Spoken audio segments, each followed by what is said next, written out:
स्वागत है दोस्तों। हिंदी साहित्य की प्रैक्टिस सेट में हम आज देखेंगे महत्वपूर्ण रचनाओं को जो परीक्षाओं में पूछी जाती हैं और उपयोगी होंगी आपके लिए। शुरुआत करते हैं। एक पीली शाम। एक पीली शाम किसकी रचना है? शमशेर बहादुर सिंह की। पीली छतरी वाली लड़की, ये किसकी रचना है? उदय प्रकाश। उदय प्रकाश की कहानी है ये। पीली आंधी। पीली आंधी ये उपन्यास है प्रभा खेतान का। इस तरह से आप देखेंगे तो पीले रंग से तीन नाम आपको दिखाई दे रहे हैं। एक पीली शाम शमशेर बहादुर सिंह, पीली छतरी वाली लड़की उदय प्रकाश, पीली आंधी प्रभा खेतान। और एक रचना है काली आंधी। काली आंधी कमलेश्वर की है। ठीक। व्योमकेश दरवेश, ये हजारी प्रसाद द्विवेदी जी की जीवनी है और लिखा किसने है? विश्वनाथ त्रिपाठी ने। आधा गांव। आधा गांव उपन्यास है किसका? राही मासूम रजा का। इस तरह से आप रचनाओं के नाम और उनके लेखकों के और साथ ही विधाओं को भी नोट किया करिए। जिन रचनाओं की विधाएं नहीं पता है उन्हें आप खोजिए, खोज के उन्हें पता करिए कि ये कौन सी विधा है, क्योंकि कभी कभी ये भी बहुत इंपॉर्टेंट हो जाता है किसी किसी प्रश्न में। आपका बंटी। आपका बंटी उपन्यास है मन्नू भंडारी का। जिंदगी और जोंक, ये कहानी है अमरकांत की। फूलों का कुर्ता। फूलों का कुर्ता यशपाल की कहानी है। ध्यान रखिएगा, ये सब बहुत ही एकदम हाइलाइटेड स्टोरीज, हाइलाइटेड रचनाएं हैं, बहुत ज़्यादा प्रसिद्ध है। ध्यान रखिएगा। यही सच है। यही सच है मन्नू भंडारी की कहानी है। ध्यान रखें। घुमक्कड़ शास्त्र, ये यात्रा साहित्य की पुस्तक है, आप लोग जानते होंगे, और राहु संकृत्यायन जी इसके लेखक हैं। रास पंचाध्यायी किसकी रचना है? रास पंचाध्यायी नंददास की रचना है। हिंदी में लोक जागरण की अवधारणा किस आलोचक ने की है? सबसे पहले हिंदी आलोचना में लोक जागरण की बात करने वाले रामविलास शर्मा जी हैं। इसे ध्यान रखिएगा। अब आप जानते होंगे प्रयोगवाद जो एक कविता की विशेष धारा रही है, कविता आंदोलन रहा है, उस शब्द का प्रयोग सबसे पहले किसने किया था? प्रायः अगर आप लोग करेंगे, अगर जानकारी नहीं है तो अज्ञेय पे आप टिक करेंगे कि प्रयोगवाद के जनक तो अज्ञेय है, लेकिन प्रयोगवाद शब्द का इस्तेमाल उस दौर की कविता के लिए पहली बार अगर किसी ने किया तो नंदुलारे वाजपेयी जी ने किया। प्रसिद्ध आलोचक हैं और इन्होंने ही सबसे पहले प्रयोगवाद शब्द का इस्तेमाल किया। पद्मावत में रतन सेन किसका प्रतीक है? पद्मावत में रतन सेन मन का प्रतीक है। उसने कहा था कहानी किसकी है? चंद्रधर शर्मा गुलेरी की। ध्यान रखिएगा, उसने कहा था कहानी है चंद्रधर शर्मा गुलेरी की। लहरों के राजहंस, ये नाटक है मोहन राकेश का।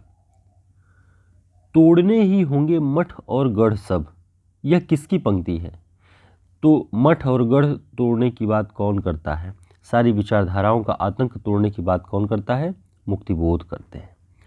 संस्कृति के चार अध्याय। संस्कृति के चार अध्याय किसकी पुस्तक है? रामधारी सिंह दिनकर की।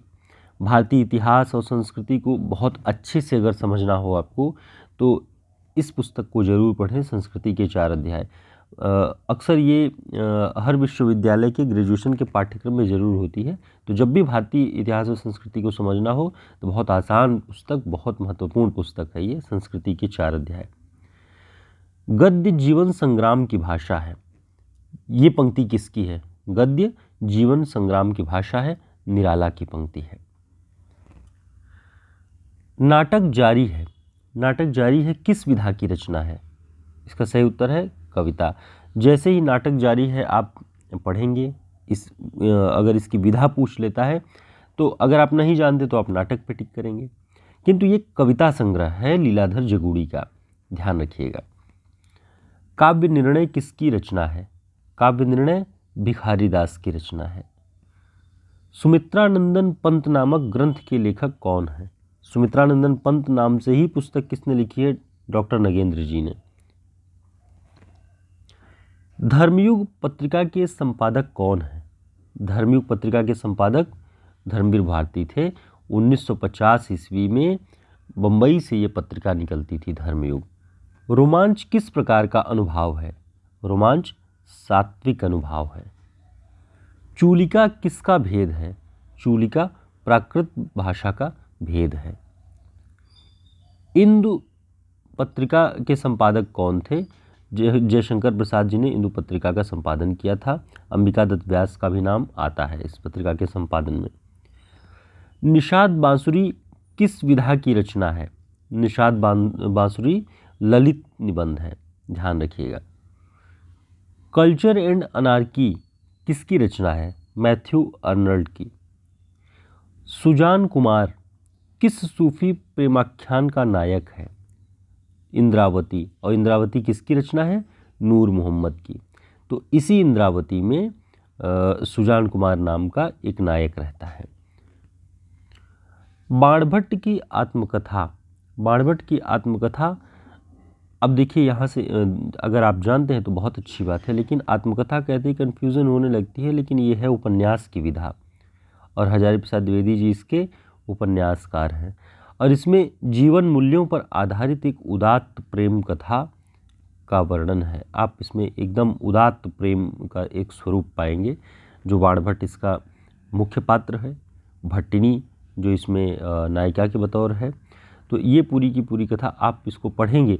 बाणभट्ट की आत्मकथा पढ़ने के बाद आपको लगभग आदिकाल की जो सिद्धों नाथों की एक परंपरा रही है, उस दौर का पूरा एक परिदृश्य आपको दिखाई पड़ेगा और उसमें बाणभट्ट के जो मूल्य हैं, जो उसका विवेक है, वो पूरे के पूरे इतिहास के साथ बहुत अच्छे तरीके से आया है।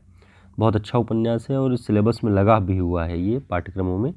तो आप अवसर मिले तो इसे ज़रूर पढ़िएगा, या हम किसी अन्य वीडियो में इस पर एक स्पेशल क्लास बनाएंगे, जिसमें हम आपको इस उपन्यास के सारांश को भी बताएंगे और इसका जो मूल मंतव्य है वो सब सारी चीज़ें भी बताएंगे।